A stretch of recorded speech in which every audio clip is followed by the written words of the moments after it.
नमन पंकज प्रकृति का। अब तक हमने जापान और चीन में भांग के उपयोग और उस पर दंतकथाएं सुनी। इस एपिसोड में हम भारत में इसके उपयोग पर चर्चा करेंगे। भारत की ज्ञानधारा में इस बात का खास ध्यान रखा गया कि प्रकृति का संरक्षण, इसलिए नदी, पेड़ पौधे आदि को भी धार्मिक क्रियाओं से जोड़ दिया गया। बहुत सारे पेड़ पौधों को किसी न किसी देवी देवताओं के साथ जोड़कर देखा जाता है।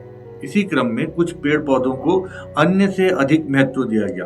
उन्हीं पौधों में भांग भी एक पौधा है। भांग के पौधे का प्रथम वर्णन अथर्ववेद में मिलता है। अथर्ववेद मानव इतिहास की सबसे पहले की पुस्तकों में से एक है और इस पुस्तक से ही आयुर्वेद की उत्पत्ति मानी जाती है। कुछ किंवदंतियों के अनुसार समुद्र मंथन के पश्चात जो अमृत निकला उसे राक्षस लेकर भागने लगे। देवता भी उसके पीछे भागे। इस भागा दौड़ी में अमृत के बर्तन से कुछ बूंदें धरती पर गिर गई, जिससे भांग के पौधे की उत्पत्ति हुई। इन किंवदंतियों की वजह से भांग के पौधे को भारत में सम्मान और भाग्यवर्धक के रूप में देखा जाता रहा है। पुराने समय में जो व्यक्ति भांग लेकर आता था उसे सम्मान की दृष्टि से देखा जाता रहा था। सपने में भांग का दिखना भाग्यवर्धक समझा जाता था। भांग को भारतीय संस्कृति में अधिक महत्व इसलिए दिया जाता रहा क्योंकि ऐसा समझा जाता है कि भांग के सेवन से सोचने, समझने और कल्पना करने की शक्ति अधिक स्पष्ट हो जाती है।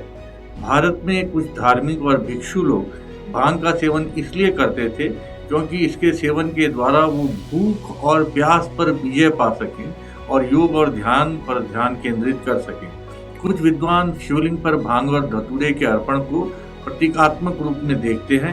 वे मानव जीवन में अहंकार रूपी नशे को प्रभु शिव को अर्पण करते हैं क्योंकि उन्हीं में हलाहल जैसे विष को नियंत्रण करने की क्षमता है। इन विद्वानों का कहना है कि जिस प्रकार भांग और धतूरे का नशा मानव जीवन को नष्ट करता है, उसी प्रकार अहंकार रूपी नशा मानव जीवन को पतन की ओर ले जाता है। जिस प्रकार शिव ने हलाहल पीकर सृष्टि को बचाया था, उसी प्रकार हमारे अहंकार रूपी नशे से प्रभु शिव हमें बचाएंगे।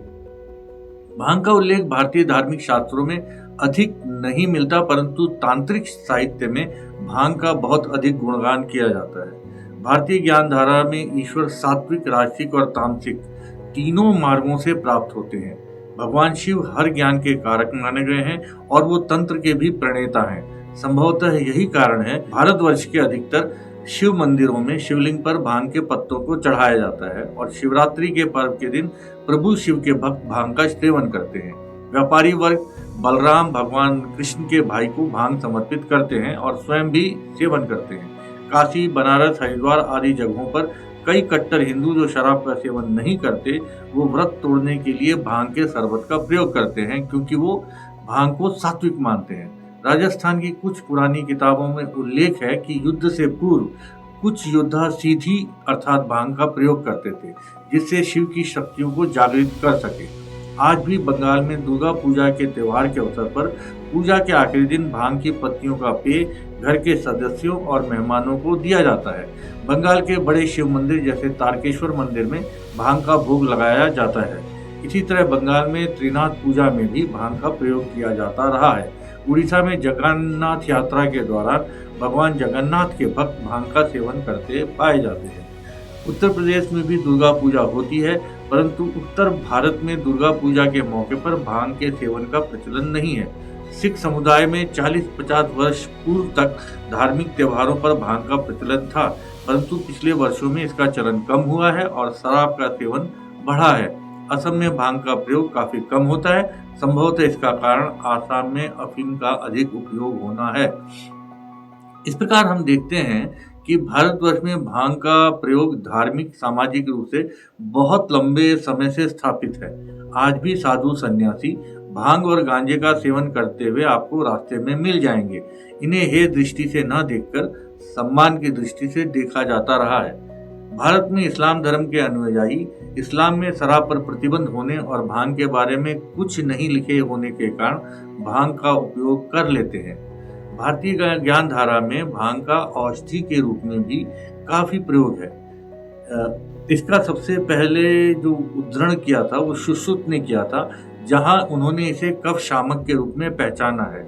इसे दस्त और पित्त ज्वर में उपयोगी कहा है।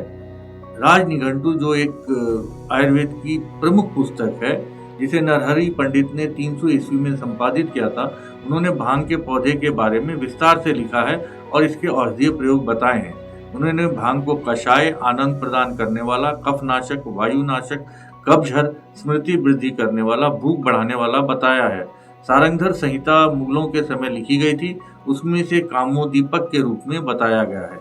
भाव प्रकाश निघंटू में कफनाशक, कटु, कषाय और पाचक माना गया है। भांग को संभवतः शल्य चिकित्सा के समय चेतना शून्य करने के लिए भी प्रयोग किया जाता रहा था। बहुत सारे हकीम और वैद्य भांग को आज भी कामोदीपक औषधि के रूप में उपयोग करते हैं। हम अब चर्चा करते हैं कि आयुर्वेद में भांग को किस किस रूप में वर्णित किया गया है। औषधीय रूप में इसे कफनाशक कहा गया है, अर्थात जो कफ को नष्ट करने वाला हो। इसे अतिसार नाशक कहा गया है, जो लूज मोशन अर्थात दस्त को नियंत्रण करने वाला है। इसे पाचन को बढ़ाने वाला कहा गया है। इसकी जो उष्णता है, उष्णता को बढ़ाने वाला कहा गया है। ये पित्तल कहा गया है, जिससे इसे समझा जाता है कि इसके सेवन से पित्त बढ़ जाता है। इसे मदवर्धिनी भी कहा जाता है, यानी कि मनुष्य को ये बातूनी ज्यादा बना देता है। इसे मूदवर्धिनी भी कहा जाता है, ये इसके अलग अलग नाम है। यानी आनंद बढ़ाने वाला भी कहा जाता है। इसे वागवर्धिनी भी कहा जाता है, यानी कि जठराग्नि, यानी भोजन की जो इच्छा होती है उसे बढ़ाने वाला कहा गया है। इसे दीपिनी भी कहा गया है, जिसका अर्थ होता है भोजन बढ़ाने वाला। इसे रुचय भी कहा गया है, यानी स्वाद बढ़ाने वाला। इसे निरापद भी कहा गया है, अर्थात ये होश को नष्ट करने वाला है। तो इस एपिसोड में हमने भारत में भांग की कहानियां सुनी और उपयोगों के बारे में जाना। अगले एपिसोड में भी हम भारत में ही भांग की कहानियों और उपयोग पर चर्चा करेंगे। तब तक के लिए अपना और अपने परिवार का ख्याल रखें। नमस्कार।